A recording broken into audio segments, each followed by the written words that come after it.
48th gene key, the wonder of uncertainty. Programming partner, 21st gene key. Codon ring, the ring of matter, 18, 46, 48, 57. Physiology, lymphatic system, spleen. Amino acid, alanine. The 48th shadow, inadequacy, EQ and IQ. There is no darker place represented anywhere within human DNA than the 48th shadow. This shadow gives rise to one of the deepest of human fears, the fear that we are inherently inadequate. Human beings, as a rule, have no idea of their true capabilities. We can look around and see individual examples of great men and women who have displayed remarkable gifts and who have sometimes achieved the miraculous. However, humanity, as it is today, has not waked from its dark dreams. We stand at the cusp of one of the greatest turning points in our evolutionary history, and each of us will have to look deeply into this primal fear if we are to make the great leap that now lies before us. Only during times of great collective crisis is it possible to see the potential of the 48th gene key. It seems the medium of crisis is required to bind human beings together. We see this uniting power during times of war, which often activate the higher frequencies of this gene key and allow groups of people to operate as a single entity, overcoming great odds and performing incredible feats rarely seen in peacetime. This phenomenon says much about the nature of the 48th gene key, which, at its source, is a power rooted in communion and service. Because humanity is now facing its greatest ever crisis, namely the destruction of our own environment, the potential of this 48th gene key is urging us to dig deep into our souls for collective and practical resolutions. In the years ahead, we are going to have to understand this 48th gene key and the hold that its shadow frequency has over us. Because of its role within the codon group known as the ring of matter, the 48th gene key is one of 4 gene keys that govern our developmental cycles as children.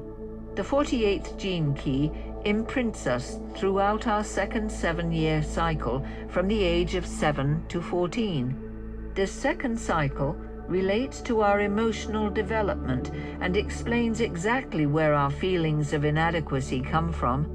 As we incarnate into our emotional or astral body, the prevalent emotional patterns of our parents and the world at large are imperceptibly imprinted within our aura.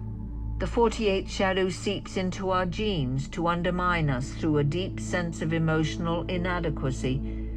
As we go through the tender time of puberty, society's conditioning sends us very confusing and contradictory messages about how to handle our emotional and sexual nature. Most people have little idea how profound and delicate this developmental stage is for young people, and for the most part, they are left to deal with it on their own. The result is that few emerge unscathed. Until quite recently, emotions were generally seen as something that undermined intelligence, which was understood as being equated only with rational thinking. Thankfully, emotional intelligence, also known as EQ, is now increasingly recognized by more and more people. The fact is that your EQ is a perfect counterbalance to your IQ, and together they make up a well-rounded, intelligent individual. Most people have never learned to take full responsibility for their emotions. They get caught in the drama of projecting their emotional states onto others. The 48th shadow is responsible for creating these emotionally illiterate generations. If we don't know how to handle emotional states with equanimity, integrity, and clarity, we never fully enter adulthood, but remain at some level children. The frequency that the 48th shadow releases into the cells of your body emerges as a profound uncertainty about the future and your ability to handle it. When coupled with its programming partner, the 21st shadow of control, these two shadows program human beings to try to stay in control of every area of our lives. We create a false reality of details, timelines, and systems, all designed to make us feel more secure. The irony is that nothing external can take away our core fear of inadequacy. An even darker side to this shadow concerns the manipulation of this fear as a means of controlling others. The feeling of emptiness experienced at the shadow frequency drives human beings to try to fill this inner void through the acquisition of knowledge. But knowledge cannot take away the fear. Knowledge has both a dark side and a light side. Whereas the light side transforms knowledge into wisdom, its higher counterpart, the dark side, becomes addicted to knowledge as a means of distraction and false security. Human beings have become adept at selling the dream of security, and the fear within the masses buys into it. All systems of knowledge based on logic promise security, and the more complex the system, the more people tend to believe it. This often happens with modern science. The problem is not science itself, which is a wonderful tool as long as it is used in the quest for the spirit of truth. The problem is often the scientists whose findings and theories are used to bolster their own personal agendas and emotional inadequacies. Such people proffer an illusory security screen that covers reality while purporting to explain the universe we live in. The 48th gene key is quite simply beyond human understanding. It is a portal to the infinite, and there is nothing like infinity to raise the specter of inadequacy in the human mind. The original Chinese name for this archetype is the well. When you look down the well, you have no idea how deep it is or what lies at the bottom. The 48th shadow is like a bottomless black hole. It is the primal fear of the feminine and was enacted in archetypal form during the great witch hunts that took place across Europe during the Middle Ages. Out of the 48th shadow, humanity's deep paranoia is born. These are the men in black, the aliens, gods, or governments who seem to be manipulating our lives. It is the fear that someone else might be in possession of knowledge that can be used to control you. Of course, the true source of all fear is within, but that does not stop human beings from projecting it outside ourselves onto all manner of people and phenomena. Modern science is only one arena that promises us security from our deepest fears. Systematized religion, economics, and education all try to create the feeling of collective security for the people on our planet. So long as you keep people involved in some sort of system, the deep fear moves into the background.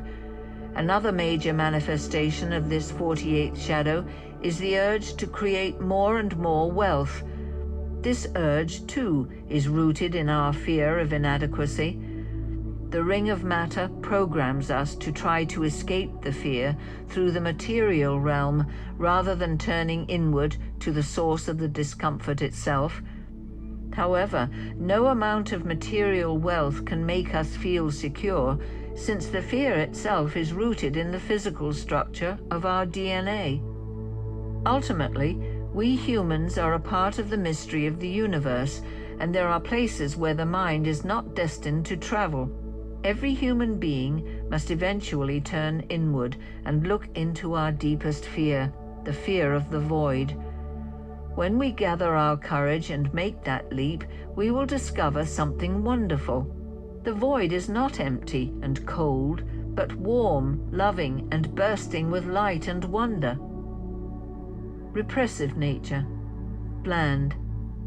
There are two types of people within the collective shadow frequency: those who duck their heads and give in to their fears, repressive, and those who project their fears externally onto others, reactive. The repressive nature of the 48th shadow forms the collective blandness of the mass consciousness.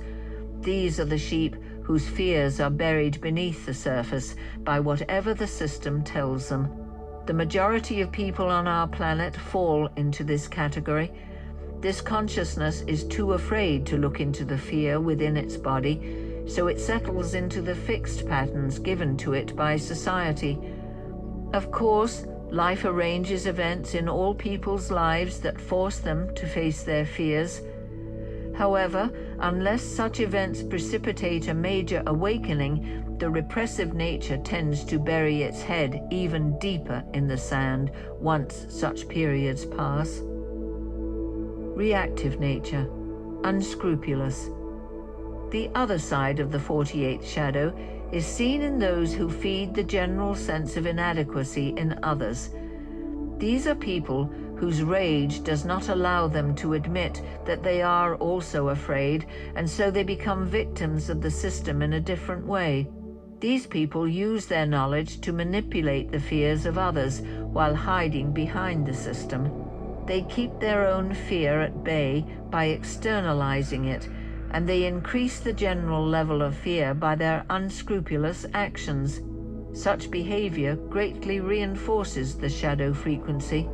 It is because of these people that humanity feels a general paranoia. We know that there are people in positions of power throughout the system who do not care about others at all, but we cannot always see and identify them. This gives us the feeling that all of society is impersonal and beyond our control. The 48th gift, resourcefulness, the light at the bottom of the well. For all its darkness and fear, the 48th gene key holds great hope for humanity, and this hope mostly lies in the hands of parents. We have already seen that the 48th gene key governs our emotional development cycle in childhood. All human emotional issues are rooted in this phase, so it is extremely important that children between the ages of 7 and 14 are given a stable emotional environment in which to develop. Because the emotional or astral body is a subtle layer of the human aura, it learns primarily through the astral bodies of its parents. If a child's parents have not raised the frequency of their DNA beyond the shadow consciousness, their dysfunctional emotional patterns imprint the astral body of the child. Almost all teenagers are wounded by their parents' subtle bodies well before they become teenagers. In psychology, we tend to think of conditioning as behavioral, and it is, but it takes place at a far subtler level than most psychology acknowledges. When you emerge at the age of 14 into your powerful teenage cycle, you either emerge whole, imbued with natural wisdom, emotional intelligence, and internal stability, or you emerge with a profound sense of inadequacy that characterizes your teenage years. There is, however, light at the bottom of the well. As parents heal their own emotional issues and raise the frequency of their DNA, they pass on healthy emotional patterns to their children, who then pass these on to their children. In the last 50 years, this pattern has brought more and more healthy adults into the world. There is no role of greater importance or service to humanity than that of being a parent.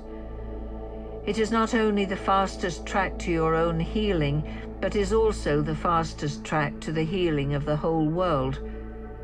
Every healthy adult is a powerful resource for the healing of our planet, because such people are not afraid of their true feelings and fears. The astral body of our whole planet is in the process of being healed by the increasing waves of these people operating at the gift frequency. The secret of moving beyond the reach of the 48th shadow can be found in a single word: trust. As you learn to trust on a broader scale, the well begins to reveal some of its secrets.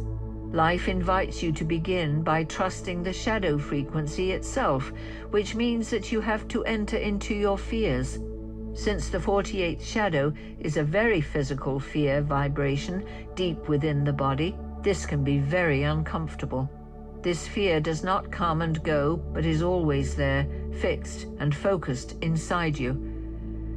By entering into this field of fear, you actually lessen your mental anxiety, even though you cannot remove the fear. It is a process in which you slowly learn to stop being afraid of fear itself. Instead of hiding from the darkness inside you, it is as though you finally lower a bucket down the well and then pull it up to see what it contains. What you receive is a wonderful surprise. Out of the well come all manner of solutions to all manner of challenges in the world around you. You will be amazed that so much light can emerge from such a dark place. This is the essence of the gift of resourcefulness. As you learn to trust that an answer will always emerge at the right moment in your life, your sense of fear and anxiety gradually begin to fade. The wonderful thing about the gift of resourcefulness is that it is self-fulfilling. Each time the bucket comes up out of the well, it contains exactly what is needed at that particular moment. In this way, trust leads to deeper trust, reinforcing inner security through repetition.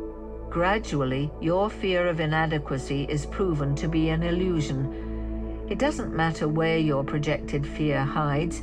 It could be your fear of being alone, your fear of not having enough money, or your fear of running out of time.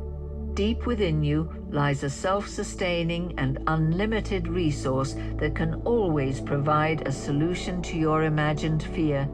These solutions come to you when you arrive at the moment of fear open, unreactive, vulnerable, and unknowing. It is through your unknowing that the pearl will be delivered to you, so you must neither repress nor react to your fear. You must simply sit with it. This state of surrender into not knowing the answers is hugely powerful in its honesty. It is about trusting in the great force field that lies beyond your normal sentience. The force field is always there, but your body usually reacts according to its conditioned programming coming through the collective fears of the shadow frequency. As you learn to trust your not knowing, life resolves itself effortlessly and beautifully, and a natural process of deconditioning takes place inside you.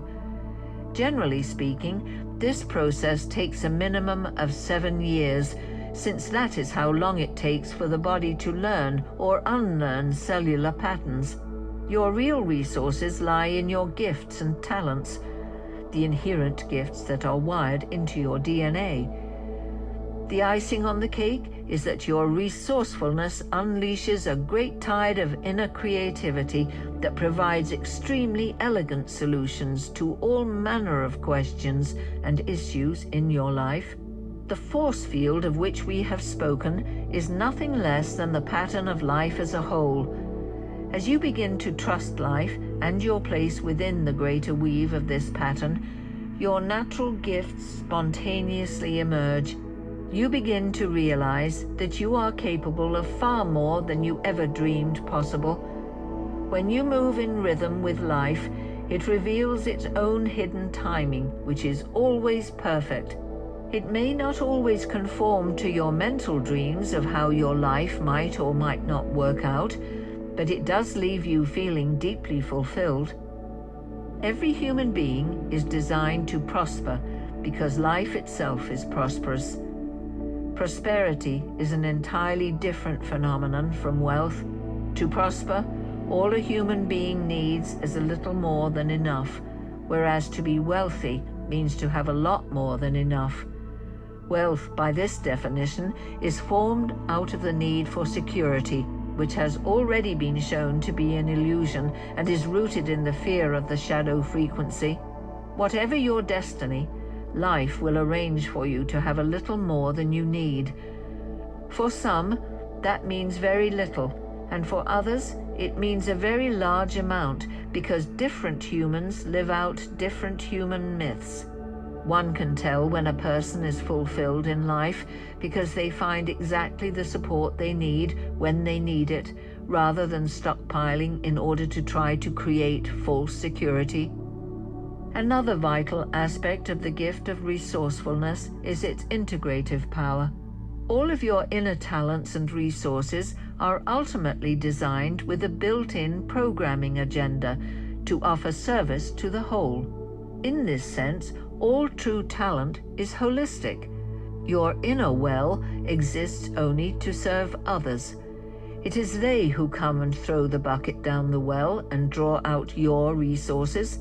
Metaphorically, all human beings are designed to slake each other's thirst, which means that you have to interact honestly and selflessly in order to prosper. In serving the whole, you serve yourself in the most efficient way possible. This is why resourcefulness has the power to unite even the greatest enemies. When human beings pool their resources, they become truly powerful. We saw this at the shadow frequency in the case of human beings uniting during common crises or wars. As the frequency of the mass consciousness gradually rises, we will begin to create new ways of doing business in the world. In the future, we will see the growth of a service-based human culture rather than a greed-based culture, and as this culture emerges, humanity will begin to operate as a single entity in perfect harmony with a higher universal rhythm. One final insight that emerges from this 48th gift concerns the way in which human beings currently understand energy. We have created a modern world based on the dynamics of explosion. The internal combustion engine is the invention responsible for the greatest growth curve in human history. We now face an energy crisis as we pass the threshold of peak oil, and our oil reserves and fossil fuels begin to dwindle. As the 48th gift awakens throughout humanity, another breakthrough will become possible: the harnessing of energy through the dynamics of implosion. We have seen that the archetypal nature of this 48th gene key is feminine and inward, rather than masculine and outward. There is a whole new field of understanding waiting to dawn in physics, and as we come to look differently at the world, we will find ways of unlocking energy without the need for ignition. It is most likely that such a breakthrough will come through a new understanding of the force of gravity. When we learn to see through the eyes of the 48th gift, we will unlock the secret of free energy, the infinite resource at the core of creation. This is the breakthrough that will truly herald a new global age, as it will resolve all our energy needs simply and quickly, and will make every home or community clean and self-sufficient. The 48th Siddhi, wisdom, the beyondness of being and not being. The 48th Siddhi of wisdom is one of the truly great siddhis. Wisdom has been revered and sought by all cultures since the beginning of time. There are many definitions of wisdom, most of them based on the notion of some kind of inner knowledge that allows you to see beyond the confines of what is considered normal awareness. Collectively, the 64 gene keys represent an encyclopedia of the 64 archetypes or codes within the human continuum. At the Siddhic level, however, this differentiated continuum ceases to exist. Each Siddhi uses its own paradoxical language to address that which lies beyond words. In this context, the 48th Siddhi is the great archetype of the beyond itself. It is something all human beings aspire to, and at the same time, it is something that terrifies us. The 48th Siddhi opens up the void inside you. In a human being, it is the primal state of not knowing. It is a most delightful and infuriating paradox that wisdom arrives through not knowing rather than through knowing. Knowing, that is, knowledge, is something we can always gather from life and experience. To know takes great effort and exertion, whereas not knowing is already there inside you. Everything about wisdom is about being unsafe and unsecure. There is a great difference between being insecure and being unsecure. To be insecure is to be kidnapped by fear and taken on an illusory journey that promises final redemption but can never deliver it. That journey is the human journey, and it is ultimately discovered as meaningless. There are simply no solutions because there is no problem in the first place. To be unsecure, on the other hand, is to have embraced your urge to escape fear in every way possible. It is to realize that your body itself is not afraid to die. It is absolutely natural for your body to die. Neither is the mind really afraid to die, since the mind is just an aspect of the functioning of your body. What then is it inside us human beings that is afraid to die? The answer to this question is the source of true wisdom. It is the ultimate solution to all our human questions and problems. Only life can answer this question. No words can point to the grand illusion of our existence. When the body dies, its constituent elements will return to the great web of life and continue to be endlessly recycled throughout the universe. What then remains of you? The answer to all such questions is another single question, and no matter what the question, the return question is always the same. Which us? Which you? Which me? There is no me, you, or us. To be unsecure is to be more secure than is possibly imaginable. To be unsecure is to surrender all your inner questions back into the infinite. There is a wonderful story about the great Indian sage Bodhidharma arriving before the Chinese emperor with a shoe on his head. When the emperor asked him the meaning of the shoe, he replied that he wanted the emperor to know right away what kind of a man he was dealing with. This story is symbolic of the unsecure nature of true wisdom. It will not and cannot be comprehended with the mind. From time immemorial, humans have intuitively grasped that wisdom is feminine in essence. The great goddesses of many cultures are representations of this understanding, but wisdom itself is beyond opposites. The nature of the feminine simply points the way towards this embodiment. The images that have been used to describe wisdom are thus feminine in nature. Water, wells, springs, valleys, and darkness are all examples. Water is one of the greatest symbols for the nature of wisdom because its nature is paradoxical. It is empty yet full, weak yet strong, resistant yet yielding. Ultimately, it shapes itself to the vessel it is held in, and when the vessel has gone, it dissipates yet lives on. One who is truly wise is like water in all these ways. You are wise because you do not know you are wise. You are powerful because you do not care about power. You are fearless because you do not really exist. The question of all seekers of wisdom is how to attain it. This is the question at the heart of all the mysteries and of all the great religions and sciences. Modern science continues to try and find the single unified theory that will resolve all questions about the universe. Humanity does not yet realize that the answer to this question will not resolve the universe. It will dissolve the universe. The answer lies within the question itself, just as it lies within the individual. The only true manifestation of wisdom is complete ordinariness.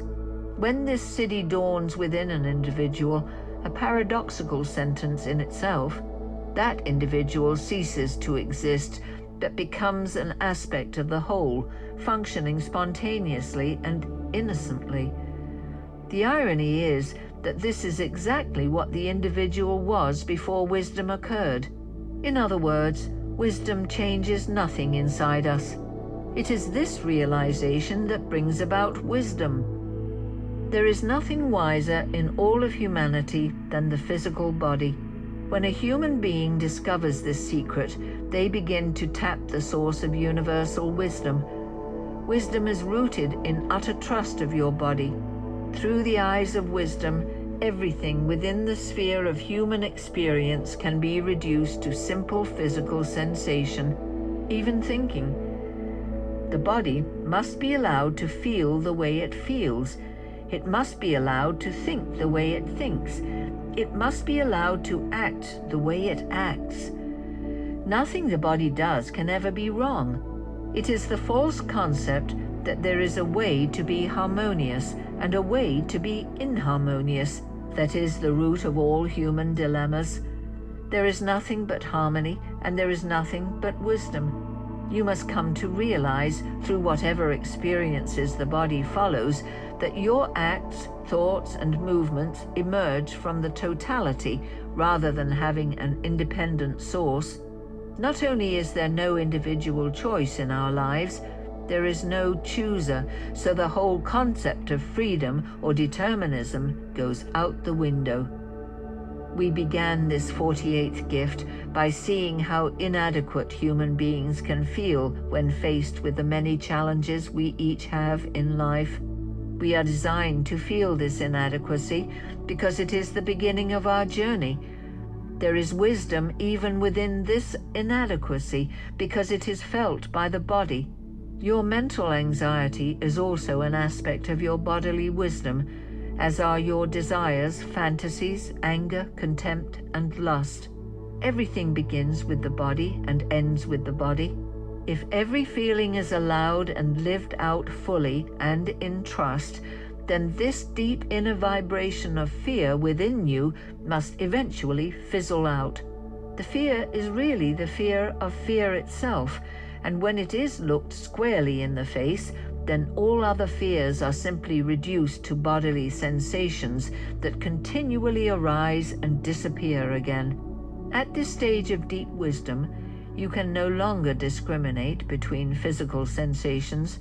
The feeling of intense bliss, for example, is no different from the feeling of lust or even physical pain. The body simply follows its own wisdom, and this wisdom dissolves that which identifies with the sensations. As we said earlier, what the 48th Siddhi leaves behind is an absolutely ordinary human being.